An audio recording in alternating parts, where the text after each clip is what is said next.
నిజం జన్మించిన రోజు,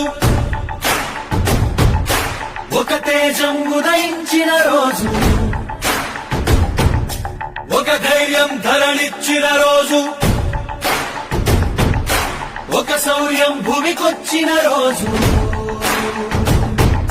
తల్లి విజయమ్మ కలలు కన్నా శిఖరం, తండ్రి రాజన్న ఆశయాల సన్మార్గం.